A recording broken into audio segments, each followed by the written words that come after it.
नमस्कार दोस्तों, आपका हमारे चैनल पर स्वागत है। आज हम लेकर आए हैं ओम प्रकाश वाल्मीकि के द्वारा लिखित एक कहानी, शव यात्रा। तो बिना देरी किए प्रारंभ करते हैं। चमारों के गांव में बल्हारों का एक परिवार था जो जोहड़ के पार रहता था। चमारों और बल्हारों के बीच एक सीमा रेखा की तरह था जोहड़। बरसात के दिनों में जब जोहड़ पानी से भर जाता था तब बल्हारों का संपर्क गांव से एकदम कट जाता था। बाकी समय में पानी कम हो जाने से किसी तरह वे पार करके गांव पहुंचते थे, यानी बल्हारों के गांव तक जाने का कोई रास्ता नहीं था। रास्ता बनाने की जरूरत कभी किसी ने महसूस ही नहीं की थी। जब किसी चमार को उनकी जरूरत पड़ती तो जोहड़ के किनारे खड़े होकर आवाज लगा देता। जोहड़ इतना बड़ा भी नहीं था कि बल्हारों तक आवाज ही न पहुंचे। आवाज सुनकर वे बाहर आ जाते थे।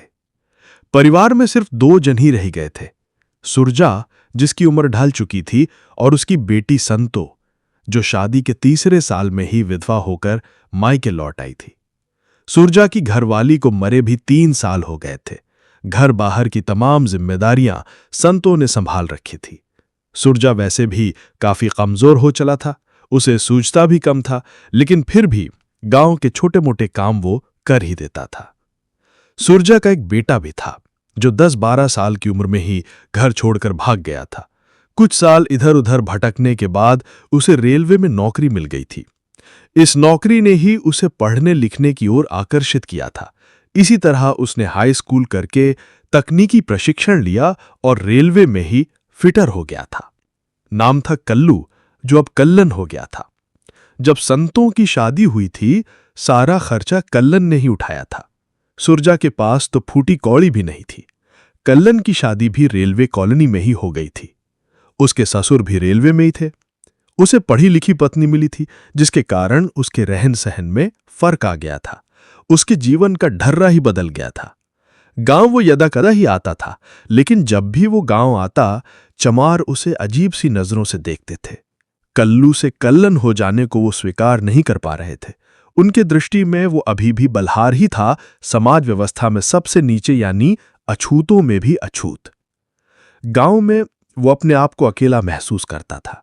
परिवार के बाहर एक भी ऐसा व्यक्ति नहीं था जिससे वो 2 घड़ी बतिया सके। गांव के पढ़े लिखे लोग भी उससे कटे कटे रहते थे। आखिर वो था तो बल्हार ही, जोहड़ पार रहने वाला। गांव वाले उसे कल्लू बल्हार ही कहकर बुलाते थे। उसे ये संबोधन अच्छा नहीं लगता था। नश्तर की तरह उसे बिंद कर हीन भावना से भर देता था। इस बार वो काफी दिन बाद गांव आया था। उसने आते ही सुरजा से कहा, बापू, मेरे साथ दिल्ली चलो। सरकारी मकान में सब एक साथ रह लेंगे। ना बेटे, इब आखिरी बखत में यूं गांव क्यों छुड़वावे?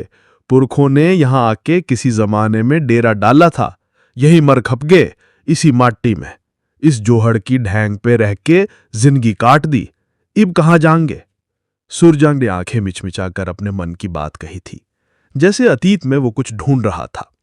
कल्लन ने संतों की ओर देखा।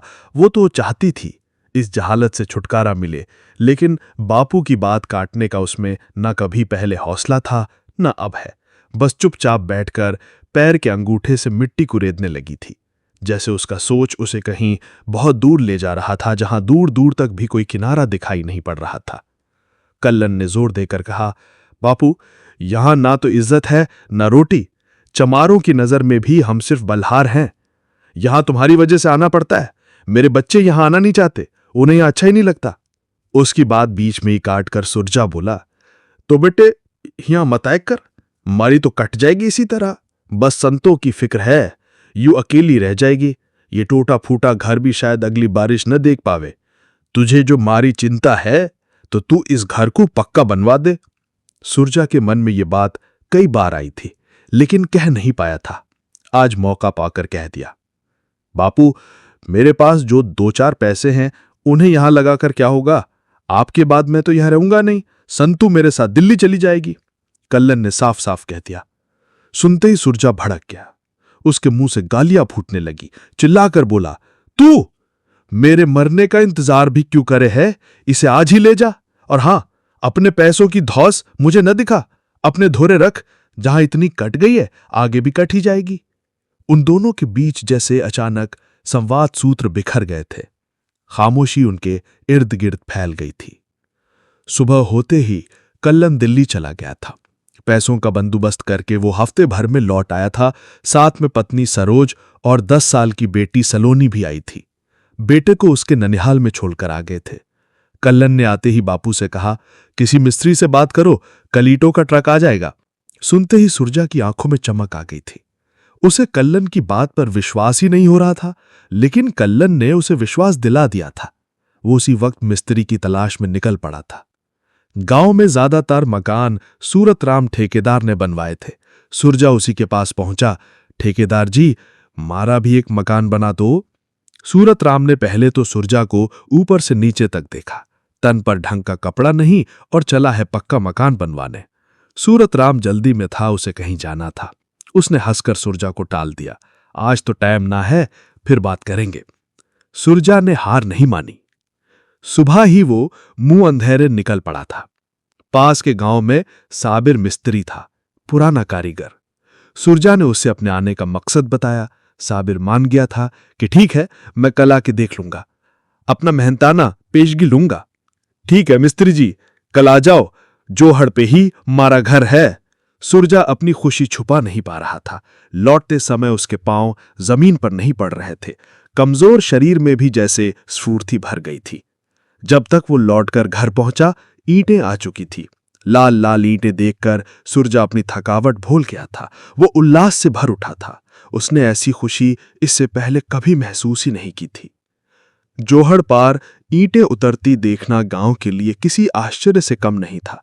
पूरे गांव में जैसे भूचाल आ गया था। गांव के कई लोग जोहड़ के किनारे खड़े थे। रामजी लाल कीर्तन सभा का प्रधान था। रविदास जयंती पर रात भर कीर्तन चलता था। भीड़ में वो भी खड़ा था। जब उससे रहा नहीं गया तो चिल्लाकर बोला, अबे ओ सुरजा, यो ईंटें कौन लाए है? सुरजा ने उत्साहित होकर कहा, अजी बस मारा कल्लन पक्का घर बनवा रिया है। रामजी लाल की आंखें फटी की फटी रह गईं। अपने भीतर उठते ईर्ष्या द्वेष को दबाकर उसने कहा, ये तो चोखी बात है सुरजा, पर पक्का मकान बनवाने से पहले प्रधान जी से तो पूछ लिया था या नहीं? रामजी लाल की बात तीर की तरह सुरजा के सीने में उतर गई। उसे लगा जैसे कोई सूदखोर साहूकार सामने खड़ा धमकी दे रहा हो। गुस्से पर काबू पाने का असफल प्रयास करते हुए सुरजा गुर्राया, प्रधान से क्या पूछना? फिर भी पूछ तो लेना चाहिए था, कहकर रामजी लाल तो चला गया, लेकिन सुरजा को संशय में डाल गया था। रामजी लाल सीधा प्रधान के पहुंचा। जोहड़ पार के हालात नमक मिर्च लगाकर प्रधान बलराम सिंह के सामने रखे। प्रधान ने उस वक्त कोई प्रतिक्रिया जाहिर नहीं की, सिर्फ सिर हिलाकर मूंछों पर हाथ फेरता रहा। प्रधान भी घाघ था। वो रामजी लाल की फितरत से वाकिफ था। उसके चले जाने के बाद वो कुछ गमगीन सा हो गया था। सुरजा बल्हार पक्का मकान बनवा रहा है, ये बात उसे बेचैन करने के लिए काफी थी। वैसे भी सुरजा गांव के लिए अब उतना उपयोगी नहीं था। ये खबर पूरे गांव में फैल गई थी। जोहड़ पार बल्हारों का पक्का मकान बन रहा है। रेलवे की कमाई है, ईंटों का ट्रक आ गया है, सीमेंट, रेत, बजरी, सरी आ रहे हैं। बात फैलते फैलते इतनी फैल गई कि मकान नहीं, गांव की छाती पर हवेली बनेगी। खिड़की दरवाजों के लिए सागौन की लकड़ी आ रही है। सुना है रंगीन संगमरमर के टाइल भी आ रहे हैं। जितने मुंह उतनी बात है। अगले दिन सुबह ही प्रधान का आदमी आधमका था जोहड़ के किनारे। सुरजा को मन मार के उसके साथ जाना पड़ा। सुरजा को देखते ही बलराम सिंह चीखा, अंटी में 4 पैसे आ गए तो अपनी औकात भूल गया। बल्हारों को यहां इसलिए नहीं बसाया था कि हमारी छाती पर हवेली खड़ी करेंगे। वो जमीन जिस पर तुम रहते हो हमारे बाप दादों की है। जिस हाल में हो रहते रहो, किसी को ऐतराज नहीं होगा। सिर उठा के खड़ा होने की कोशिश करोगे तो गांव से बाहर कर देंगे। बलराम सिंह का एक एक शब्द बुझे तीर की तरह सुरजा के जिस्म को छलनी छलनी कर गया था। सुरजा की आंखों के सामने जिंदगी के खट्टे मीठे दिन नाचने लगे थे, जैसे कल ही की बात हो। क्या नहीं किया सुरजा ने इस गांव के लिए, और बलराम चुनाव के दिनों में एक एक वोट के लिए कैसे मिन्नतें करता था। तब सुरजा बल्हार नहीं, सुरजा ताऊ हो जाता था। सुरजा ने एक सर्द सांस छोड़ी, बिना कोई जवाब दिए वापस चल दिया। बलराम सिंह ने आवाज देकर रोकना चाहा, लेकिन वो रुका नहीं। बलराम सिंह की चीख अब गालियों में बदल गई थी, जो बाहर तक सुनाई पड़ रही थी। घर पहुंचते ही सुरजा ने कल्लन से कहा, तू सच कहवे था कल्लू, यू गांव रहने लायक ना है। उसकी लंबी मूछें गुस्से में फड़फड़ा रही थीं, आंखों के कोर भीगे हुए थे। बापू, अभी भी कुछ नहीं बिगड़ा है। ये ईंटें तो कोई भी खरीद लेगा, ये मकान पन्ने नहीं देंगे। कल्लन ने सुरजा को समझाने की कोशिश की, लेकिन सुरजा ने भी जिद पकड़ ली थी। वो झुकेगा नहीं, जो होगा देखा जाएगा। उसने मन ही मन दोहराया, ना बेटे, मकान तो ए बन के रहवे, जान दे दूंगा पर यू गांव छोड़ के ना जाऊंगा, सुरजा ने गहरे विश्वास से कहा। कल्लन अजीब सी दुविधा में फंस गया था। भावावेश में आकर वो ईंटें तो ले आया था, पर गांव के हालात देखकर उसे डर लग रहा था, कहीं कोई बावेला ना उठ खड़ा हो। पत्नी सरोज और बेटी सलोनी साथ आ गए थे, लेकिन सलोनी को यहां आते ही बुखार हो गया था। सरोज के पास जो 2-4 गोलियां थीं, वे दे दी थी सलोनी को, लेकिन बुखार कम नहीं हो रहा था। सरोज का मन घबरा रहा था। वो लगातार कल्लन से जाने की जिद कर रही थी। बेकार यहां मकान पर पैसा लगा रहे हो, संतो हमारे। वो लगातार कल्लन से जाने की जिद कर रही थी। बेकार यहां मकान पर पैसा लगा रहे हो, संतो हमारे संग रहेगी, बापू को समझाओ। लेकिन कल्लन सुरजा को समझाने में असमर्थ था। उसने सरोज से कहा, अब आखिरी वक्त में बापू का जी दुखाना क्या ठीक होगा? सरोज चुप हो गई थी। सुरजा ने रात भर जागकर ईंटों की रखवाली की थी। एक पल के लिए भी आंखें नहीं झपकी थी। सुबह होते ही वो साबिर मिस्त्री को बुलाने चल दिया था। सुरजा को डर था, कहीं कोई उसे उल्टी सीधी पट्टी न पढ़ा दे। उसे अब किसी पर भी विश्वास नहीं था। सलोनी का बुखार कम नहीं हो रहा था। सरोज ने कल्लन से किसी डॉक्टर को बुलाने के लिए कहा। गांव भर में सिर्फ एक डॉक्टर था। कल्लन उसे ही बुलाने के लिए चल दिया। डॉक्टर ने मना कर दिया। सामान्य पूछताछ करके कुछ गोलियां पुड़िया में बांधकर दे दी। कल्लन ने बहुत मन्नतें की, डॉक्टर साहब एक बार चल के तो देख लो। डॉक्टर टस से मस नहीं हुआ। कल्लन ने कहा, मरीज को यहीं आपके क्लिनिक में लेकर आ जाता हूं। नहीं नहीं, यहां मत लाना, कल से मेरी दुकान ही बंद हो जाएगी। ये मत भूलो तुम भल्लार हो। डॉक्टर ने साफ साफ चेतावनी दी। ये दवा उसे खिला दो, ठीक हो जाएगी। कल्लन निराश लौट आया था। डॉक्टर ने जो गोलियां दी थीं वे भी असरहीन थीं। बुखार से बदन तप रहा था। तेज बुखार के कारण वो लगातार बड़बड़ा रही थी। संतो उसकी सेवा टहल में लगी थी। 1 मिनट के लिए भी वहां से नहीं हटी थी। सरोज की चिंता बढ़ रही थी। उसके मन में तरह तरह की शंकाएं उठ रही थीं। सुरजा ने रात भर जागकर ईंटों की रखवाली की थी। एक पल के लिए भी आंखें नहीं झपकी थी। सुबह होते ही वो साबिर मिस्त्री को बुलाने चल दिया था। सुरजा को डर था, कहीं कोई उसे उल्टी सीधी पट्टी न पढ़ा दे। उसे अब किसी पर भी विश्वास नहीं था। सलोनी का बुखार कम नहीं हो रहा था। सरोज ने कल्लन से किसी डॉक्टर को बुलाने के लिए कहा। गांव भर में सिर्फ एक डॉक्टर था। कल्लन उसे ही बुलाने के लिए चल दिया। डॉक्टर ने देखते ही मना कर दिया। सामान्य पूछताछ करके कुछ गोलियां बुढ़िया में बाल कर दे दी। कल्लन ने बहुत मिन्नतें की, डॉक्टर साहब एक बार चल के तो देख लो। डॉक्टर टस से मस नहीं हुआ। कल्लन ने कहा, मरीज को यहीं आपके क्लिनिक में लेकर आ जाता हूं। नहीं नहीं, या मत लाना, कल से मेरी दुकान ही बंद हो जाएगी। ये मत भूलो तुम भल्लार हो। डॉक्टर ने साफ साफ चेतावनी दी। ये दवा उसे खिला दो, ठीक हो जाएगी। कल्लन निराश लौट आया था। डॉक्टर ने जो गोलियां दी थीं वे भी असरहीन थीं। बुखार से बदन तप रहा था। तेज बुखार के कारण वो लगातार बड़बड़ा रही थी। संतो उसकी सेवा टहल में लगी थी। 1 मिनट के लिए भी वहां से नहीं हटी थी। सरोज की चिंता बढ़ रही थी। उसके मन में तरह तरह की शंकाएं उठ रही थीं। सुरजा ने सुबह का गया दोपहर बाद लौटा था। थका हारा, हताशा उसे इस हाल में देखकर कल्लन ने पूछा, क्या हुआ बापू? सुरजा ने निढाल स्वर में कहा, ना क्या था, मिस्त्री कहीं दूर रिश्तेदारी में गया है, 10-15 दिन बाद आवेगा। बेटे मुझे ना लगे अब वो आवेगा। सुरजा ने अपने मन की हताशा जाहिर की। क्यों बापू, हम तो उसकी मेहनत का पैसा उसे पेशगी दे रहे थे, फिर भी वो मुकर गया। कल्लन ने ताज्जुब जाहिर किया। गांव के ही किसी ने उसे रोका होगा। साबिर ऐसा आदमी ना है, वो भी इनसे डर गया दिखाए। सुरजा ने गहरे अवसाद में डूबकर कहा। दोनों गहरी चिंता में डूब गए थे। सलोनी का जी कैसा है? उसकी तबीयत ज्यादा ही बिगड़ गई है, अस्पताल ले जाना पड़ेगा। कल्लन ने चिंता व्यक्त की। किसी झाड़ फूंक वाले को बुलाऊं? कहीं कुछ ओपरा ना हो? सुरजा ने मन की शंका जताई। नहीं बापू, मैं कल सुबह ही उसे लेकर शहर जाऊंगा, बस आज की रात ठीक ठाक कट जाए। कल्लन के स्वर में गहरी पीड़ा भरी हुई थी। सुरजा ने उसे ढांढस बंधाया। पूरी रात जागते हुए कटी थी। सलोनी की तबीयत बहुत ज्यादा बिगड़ गई थी। सुबह होते ही कल्लन ने सलोनी को पीठ पर लादा, उसके इर्द गिर्द ठीक से कपड़ा लपेटा। सरोज साथ थी। वे धूप चढ़ने से पहले शहर पहुंच जाना चाहते थे। शहर गांव से लगभग 8-10 किलोमीटर दूर था। आने जाने का कोई साधन नहीं था। कल्लन ने गांव के संपन्न चमारों से बैलगाड़ी मांगी थी, लेकिन भल्लारों को वे गाड़ी देने को तैयार नहीं थे। पीठ पर लादकर सलोनी को ले जाना कठिन हो रहा था। वो बार बार पीठ से नीचे की ओर लुढ़क रही थी। कल्लन की पत्नी सहारा देते हुए उसके पीछे पीछे चल रही थी। वे जल्दी से जल्दी शहर पहुंचना चाहते थे, लेकिन रास्ता काटे नहीं कट रहा था। जैसे जैसे धूप चढ़ रही थी, सलोनी का जिस्म निढाल हो रहा था। उसकी सांसें धीमी पड़ गई थीं। शहर लगभग आधा किलोमीटर दूर रह गया था। अचानक कल्लन को लगा जैसे सलोनी का भार कुछ बढ़ गया है। बुखार से तपता जिस्म ठंडा पड़ गया था। उसने सरोज से कहा, देखो तो सलोनी ठीक तो है? सलोनी के जिस्म में कोई स्पंदन ही नहीं था। सरोज दहाड़ मारकर चीख पड़ी थी, मेरी बेटी को क्या हो गया? देखो तो ये हिल की नहीं रही, उसने रोते हुए कहा। कल्लन ने सलोनी को पीठ से उतारकर सड़क के किनारे लिटा दिया था। वो हताश ठगा सा खड़ा था। उसके अंतस में हड़कंप सी मच गई थी।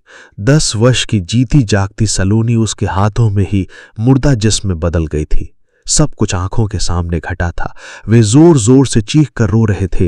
रास्ता सुनसान था। उनकी चीखें सुनने वाला भी कोई दूर दूर तक नहीं था।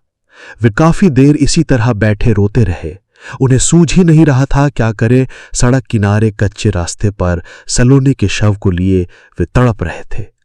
काफी देर बाद एक व्यक्ति शहर की ओर से आता दिखाई पड़ा। उन्हें उम्मीद की एक झलक दिखाई दी, शायद आने वाला उनकी कोई मदद करे। राहगीर क्षण भर उनके पास रुका, लेकिन बिना कुछ कहे आगे बढ़ गया। शायद उसने उन्हें पहचान लिया था। उसी गांव का था। कल्लन को लगा इंसान की जात ही सब कुछ है।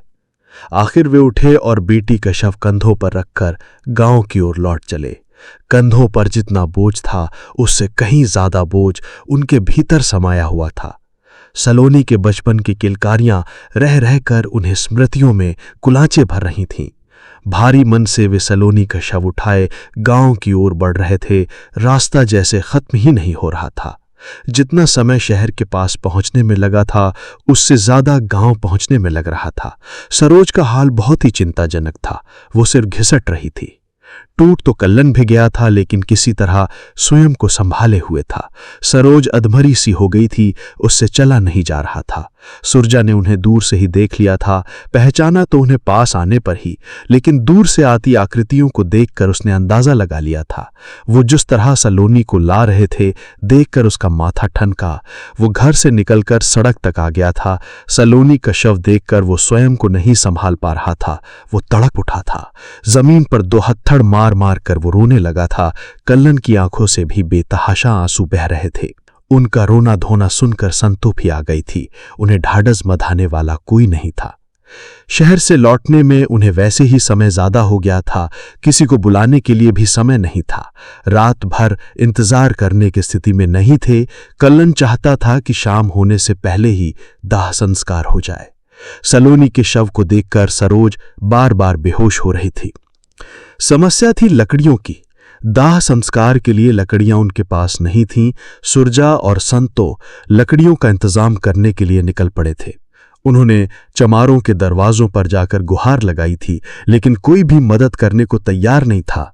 घंटा भर भटकने के बाद भी वो इतनी लकड़ी नहीं जुटाते थे कि ठीक से दाह संस्कार हो सके। घर में उपले थे। संतों ने कहा, लकड़ियों की जगह उपले ही ले जाओ। चमारों का शमशान गांव के निकट था, लेकिन उसमें भल्लारों को अपने मुर्दे फूंकने की इजाजत नहीं थी। कल्लन की मां के समय भी ऐसी समस्या आई थी। चमारों ने साफ मना कर दिया था। गांव से बाहर 3-4 किलोमीटर दूर ले जाकर फूंकना पड़ा था। इतनी दूर सलोनी के शव को ले जाना, लकड़ी उपले भी ले जाने थे। कल्लन और सुरजा के अलावा कोई नहीं था जो इस कार्य में हाथ बटा सकता था। भल्लारों के मुर्दे को हाथ लगाने या शव यात्रा में शामिल होने गांव का कोई भी व्यक्ति नहीं आया था। जात उनका रास्ता रोक रही थी। कल्लन ने काफी कोशिश की थी। वो रविदास मंडल, डॉक्टर अंबेडकर युवक सभा के लोगों से जाकर मिला था, लेकिन कोई भी साथ आने को तैयार नहीं हुआ। किसी न किसी बहाने वे सब कन्नी काट गए। रेलवे कॉलोनी में अंबेडकर जयंती के भाषण उसे याद आने लगे थे। उसने तमाम विचारों को झटक दिया था। गहरी वितृष्णा उसके भीतर उठ रही थी। उसे लगा वे तमाम भाषण खोखले और बेहद बनावटी थे। कल्लन ने सुरजा से कहा, बापू और देर मत करो। उन दोनों ने कपड़े में लिपटे सलोनी के शव को उठा लिया था। स्त्रियों के शमशान जाने का रिवाज भल्लारों में नहीं था, लेकिन संतों और सरोज के लिए इस रिवाज को तोड़ देने के अलावा कोई और रास्ता नहीं बचा था। संतों ने लकड़ियों का गट्ठर सिर पर रखकर हाथ में आग और हांडी उठा ली थी। पीछे पीछे सरोज उपले भरा टोकरा लिए चल पड़ी थी। इस शव यात्रा को देखने के लिए चमारे ने अपनी अपनी छतों पर चढ़ गई थीं। उनकी आंखों के कोर भीगे हुए थे, लेकिन बेबस थीं, अपने अपने दायरे में कैद। भल्लार तो आखिर भल्लार ही थे, अपने ही नहीं, उन्हें तो दूसरों के मुर्दे भी ढोने की आदत थी। चमारों का गांव और उसमें एक भल्लार परिवार।